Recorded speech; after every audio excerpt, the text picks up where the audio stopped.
The gentleman from Massachusetts reserves. The gentleman from Texas is recognized. Thank you, Madam Speaker. I yield myself so much time as I may consume, and I ask for unanimous consent to enter into the record an October 2018 article, 4 years ago, from the San Francisco Chronicle, where the Honorable Nancy Pelosi said, quote, "Expect Democrats to immediately try to force President Trump to release his tax returns if we take back the House in November, exposing the true purpose of this effort." So, Madam Speaker, Nancy Pelosi is not alone. Democrat after Democrat on this committee and in this Congress made it clear years ago that they were targeting President Trump to try to force his tax returns to be made public, even though the law doesn't require it. The law doesn't require it at all. And that has nothing, as was revealed in our committee hearing, has nothing to do with the presidential audits. In fact, in our markup, again and again, we heard from members who said we must force these private tax returns to be made public so we can see his dealings, so we can see his taxes, so we can criticize. Nothing to do with the presidential audit process. And this is our concern today, that under the new standard that's been set and the Supreme Court has affirmed, two individuals in Congress, the chairman of the Ways and Means Committee, chairman of Senate Finance, will have nearly unlimited power with almost any excuse to obtain, to investigate, and make public those very private tax returns.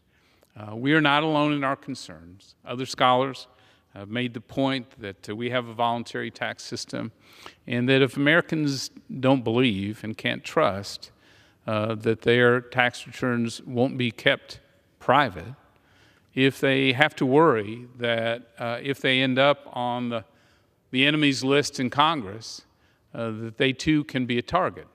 And under this new process and this new standard, the privacy protections of the last half a century are gone. My worry, I think every Republican here, and I hope some of our Democrat friends are worried as well, that this will provide a dangerous new political weapon that invites political retribution, where that cycle will continue and continue and continue, and our politics will be worse. They will be harsher and uglier and more divisive because of this action. Again, at the end of the day, whether a president makes their tax returns public or not, today is not the law.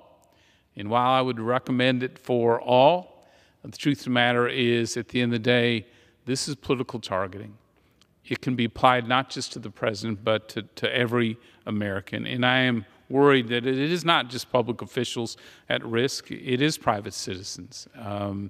It could be supporters, it could be business or labor leaders, it could be the Supreme Court that some have sought to delegitimize. That's our concern here. This is why we are fighting this fight as Republicans, to protect the privacies of every American, to make sure they are not targeted by partisans in Congress. And I will tell you, I am very worried that every chairman of those two committees will face incredible pressure to target Americans, political enemies and opponents, and I don't think we should ever go down that road, but regrettably we are, and that is why we're here. So I've respected Chairman Neal for many years. Again, treasure our working relationship and the accomplishments we've done, and I'll miss you, friend.